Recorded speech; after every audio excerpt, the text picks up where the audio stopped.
So hi friends, I am Dr. Prasad Padgaonkar from Indore.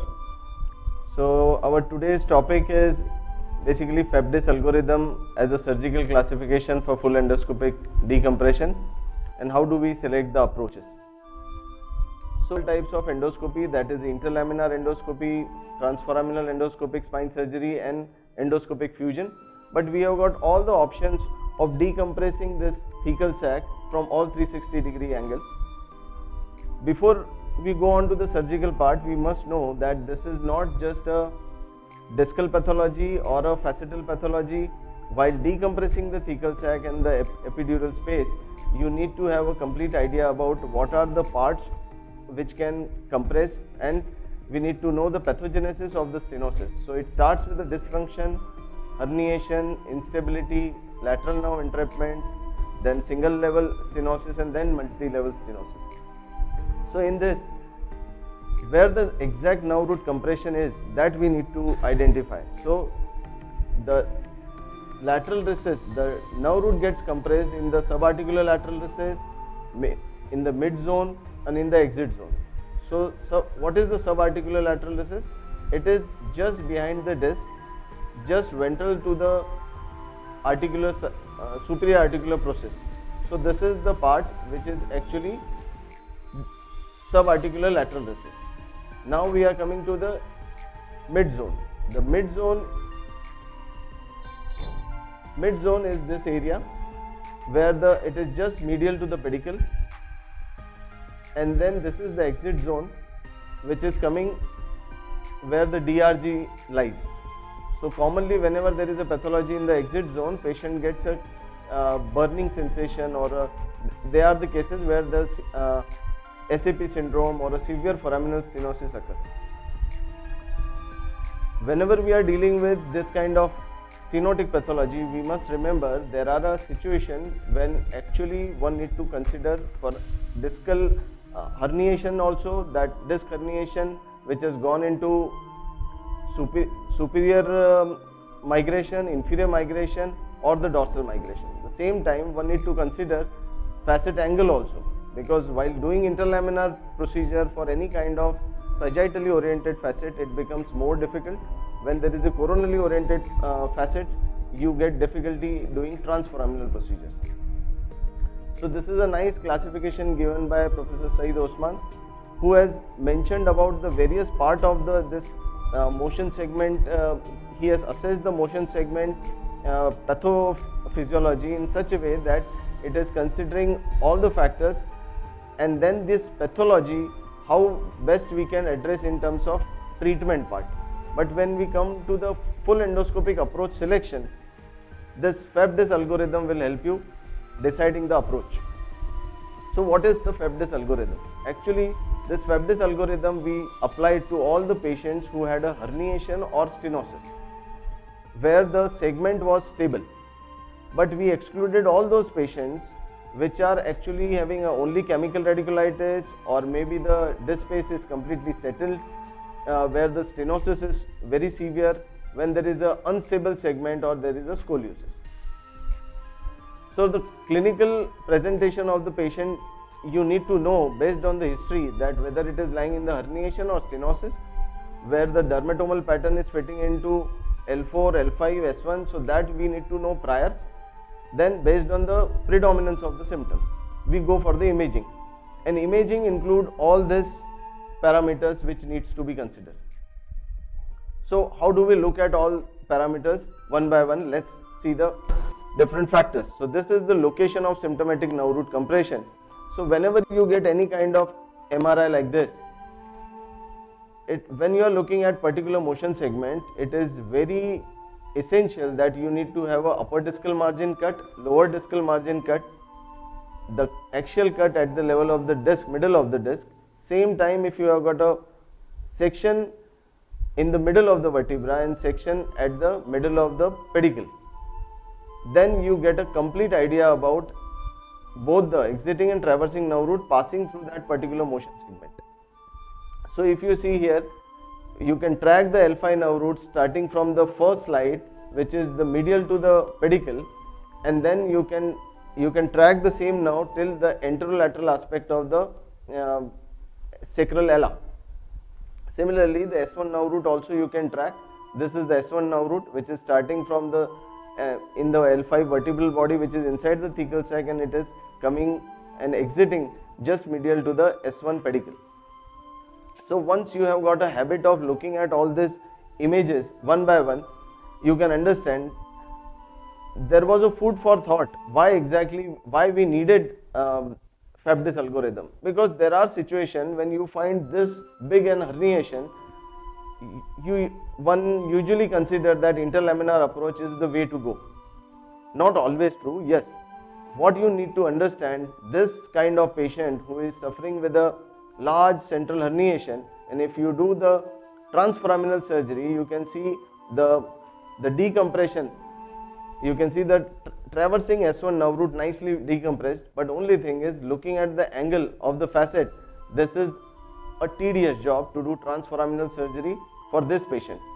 You can give a good results, but for the beginners, if we consider, probably approach selection would be very important. Probably the same surgery, if you do interlaminar, doing L5S1 with the coronally oriented facets would be slightly more easier. So let's see the another example. So this is another example where there is a bilateral lateral recess stenosis. If you see this image, this is the bilateral lateral recess stenosis, and post surgery you can nicely see the bilateral lateral recesses are completely decompressed.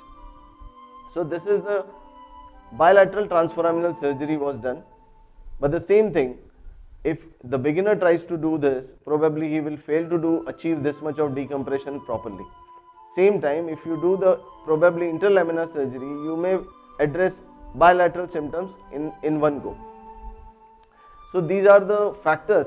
So what all things to be seen and how to be seen, that we need to address. Similarly, this is the patient where it is a post-laminectomy, when patient didn't have a complete relief and patient has got a foraminal stenosis. Probably it is the right to access this pathology through the transforaminal approach.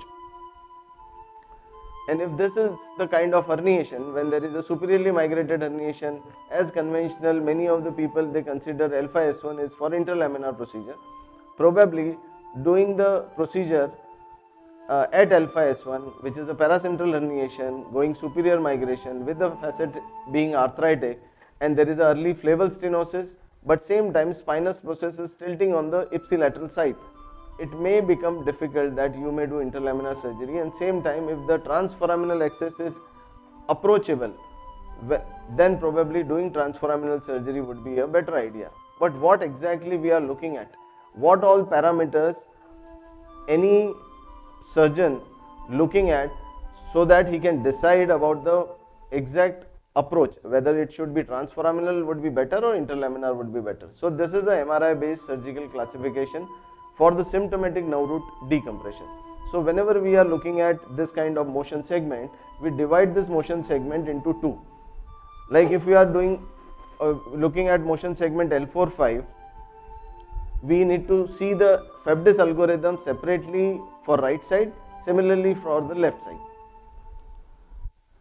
So what is FAPDIS? The FAPDIS is basically a facet inclination, then anterior compression, posterior compression, dorsally migrated herniation, inferiorly migrated herniation, and superiorly migrated herniation. So where we actually look for this FAPDIS classification. So let's see, the very important fact is we need to understand how we are looking at the MRI and which cuts, what exactly pathology and which pathology we need to address. So this is the upper discal margin cut. What we are looking at is, this is the exiting nerve root which needs to be seen at this level. In this exiting nerve root, you can see something like this. If there is no epidural, you need to see the epidural fat surrounding this exiting nerve root. So this is the DRG, and if this is getting compressed from the dorsal side, probably this is the site where it is getting compressed because of the tip of SAP. The next thing which comes is if there is a herniation which is superiorly migrated, you will find it on the upper discal margin cut.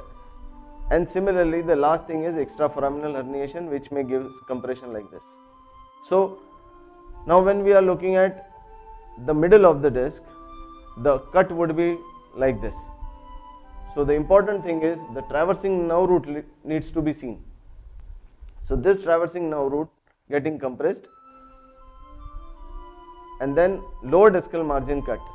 Again, the flaval part which is getting attached to SAP, that is very important, because that horizontal part of SAP which is here, so this is commonly compressing this traversing nerve root in the lower discal margin cut. So if you look at that part very precisely, probably addressing that pathology would be a better, but then you can approach it better way. So what to be seen now? When we are looking at facet orientation, so this is the line which is drawn perpendicular to the PLL, and the line which is drawn from the articular surface of the SAP. If you see the dorsal most aspect, if you see this dorsal most aspect, and if you see this ventral aspect, these 2 points if you connect, this will make an angle with the perpendicular to the posterior longitudinal ligament, and that is an angle. So this angle, if it is less than 25, it is F1. If the same angle is 26 to 45, this becomes F2. Then we classify F3, which is 46 to 65, and this is the most coronally oriented facet, which is 66 to 90 degree. Now coming to the anterior and posterior component. So anterior and posterior compression on the nerve. So how do we decide that this is where it is lying, the exact component? So we all know the medial pedicular line, we know the midline, we know the equidistant line from the midline, which is making the segment for the central herniation, and this is the lateral pedicular line. So once you get imaginary, once you see the axial cut, and if you start imagining the exact midline, medial pedicular line and lateral pedicular line, you will be able to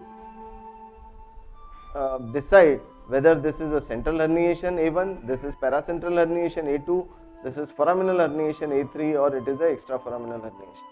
So similarly, if there is a thickened ligamentum flavum which is P1, if this is a paracentral ligamentum flavum which is compressing, or probably the SAP which is compressing the traversing nerve root in the lateral recess, or there is a osteophyte, dorsal osteophyte compressing the nerve, and similarly the P4 component is the component which is actually seen on the sagittal cut as well, because that is the cause of SAP syndrome. So only P4 which needs to be seen at the upper discal margin axial cut, where the DRG is hypointense, it is usually compressed, and then DRG is looking hypointense. So if you see the T2 weighted images, you will come to know where you will find the exiting nerve root becoming more, as compared to the other side, you will find it more hypointense. Let's go for now one by one. What is A1? A1 is when commonly we found that A1 and A2 pathology, they are together. So it is like a herniation which is coming as a broad based herniation. Usually it comes like a A1 A2 component, or the same herniation if it is coming towards the foraminal, it is usually A2 A3, or if it is going into the foramen and going extraforaminal, it is A3 A4. Okay, so this is the anterior component of FAPDIS. Then we are coming to the posterior compression. So when we are looking at the posterior, the P1 and P2, the large thickened ligamentum flavum, as you can see in this image, the thickened P1 ligamentum flavum is P1 and P2 component, which is in the central paracentral area. If the same thing, which is the facetal cyst, which is in the paracentral region, and if it is absolutely in the foraminal region, this is the P3 component. But P4 component you need to decide based on the axial cut. This is the axial cut as well as in the sagittal cut, when you are looking at that dorsal compression on the exiting nerve root, which is seen at the upper discal margin cut. So this is P4. Now we are looking at the herniation. So we have completed the part of stenosis, but mind you, herniation is also an important part when you are considering the stenosis decompression, because commonly what we miss is when we are looking at the herniation, we tend to miss on the stenotic part, and that's why patients start complaining of pain or kind of claudication symptoms even after the surgery, because you have just taken care of the migrated herniation, but still you are that remaining part of the stenosis is still there. So when you are looking at DIS as a part of this algorithm, FAPDIS, this DIS stands for a herniated disc. So how do we see these two images? They show about the extent of migration of herniation. So if we are looking at this image, this is the line drawn from the articular surface of the SAP, and this line is dividing the segment into near and the far. The near herniation, which is not touching this line, but if the herniation which touches this line is far, and when it crosses, then also this is considered into far. But then we further divide in based on this line. If the herniation is soft, we call it as a far soft herniation. When the same herniation has crossed this line but it is hard, as seen on the MRI, you can consider as a dorsally far migrated hard disc herniation. Now if we look at this sagittal image, and if we see the caudal migration, probably this cranial vertebra, if we divide into 3 equal parts, this is near, this is far migration, this is very far migration. Similarly, if the herniation goes down and we divide this vertebra in equal 3 parts, this is the near, this is far, and this is very far. So that is how we divide our migration, whether it is a dorsal migration, superior migration, or inferior migration. So by and large, when there is a herniation, you get this kind of situation where your herniation fits into one of this category of dorsal, one of the inferior, one of the superior. So let's see in images. If we draw this line, this is the near migration. If I draw this line, this is the soft herniation. Crossing this line is a dorsal far soft herniation, and this is the dorsal far hard herniation. Now if I see the inferior migration, this can be further divided into 3 parts: near, far, and very far. Similarly, superior also we can divide it into near, far, and very far. So overall we get this algorithm, that we get a overall chart of every MRI can be placed in a concise manner like this, whether it is fitting into a F1, 2, 3, 4, or it is A1, 2, 3, 4, or it is P1, 2, 3, 4, or it is dorsally migrated near, far soft or far calcified, inferior near, far or very far, or it is superior near, far or very far. So once you get overall this classification, then this is the comprehensive classification. The only factor A and factor P can be multiple choice. Maybe it may have A1, A2 together, it may have P1, P2 together, but Facet will have only one selection. Dorsal, inferior, and superior will have only one selection. So based on this, if we take into consideration all the basic principles of minimally invasive spine surgery, that we need to avoid as much as bone removal in terms of facetectomy, and keeping the avoiding the direct nerve root traction or avoiding the retraction of the nerve root, then probably the best approach selection would be based on this accessibility. So let's understand the accessibility of both the approaches. If we see the transforaminal approach, it has got an accessibility to this area. You can extend it even further up to the other side, where you can go for the subannular discectomy on the other side till this area. But by and large, you are decompressing the ipsilateral traversing nerve root and the exiting nerve root. But when we are looking at the interlaminar approach, with the help of stenoscope, you can even do the decompression of the ipsilateral lateral recess, and same time tilting the scope, you can have a nice decompression on the other side, traversing and the exiting nerve root as well. So this is the accessibility of these approaches. So based on this approach, we have made a scoring system for every factor which you have already labeled for that particular MRI. So this is very important to understand. Probably this is the table one need to understand and one need to uh, eh, have in mind always when you are looking at FAPDIS algorithm, because based on this scoring itself you will decide that what score you are getting for transforaminal and what you are getting for interlaminar, and this will give us the approach selection. For making it more and more easier, what we have done is we have made a calculator that is called as FAPDIS calculator, and this FAPDIS calculator itself has got all this data fed, and then when you just select your FAPDIS scoring based on your MRI, this calculator will give you a transforaminal interlaminar score. So if you get this score is the gap between the transforaminal and interlaminar score. If both the approaches have got a similar score, then we suggest that surgeon can choose based on his experience, and if the score is, there is a gap between the score, the transforaminal is getting more score than interlaminar, then probably transforaminal approach would be better idea. It doesn't mean that you can't do interlaminar approach, but you will have more and more challenges doing interlaminar approach. So these are the different approaches. As we know, this is the transforaminal approach, can be labeled as TELF, TLRD, TLD. It can be extraforaminal herniation called as EELD, but same thing can be done as IELD, that when you are doing decompression on the ipsilateral side, or you can do LEULBD, that is lumbar endoscopic unilateral approach but bilateral decompression. Now coming to the technical consideration part of this approach selection. So whenever you know this is a rigid endoscopic system, that it is giving us optics of 30 degree with that rigid endoscope, probably you can utilize the facet tropism in a nice way. Like in this case, if you approach L5S1 from the left side, you will not damage the facet joint too much. Same time you can do a nice over the top decompression on the other side, still the facet remains, there is no iatrogenic instability created.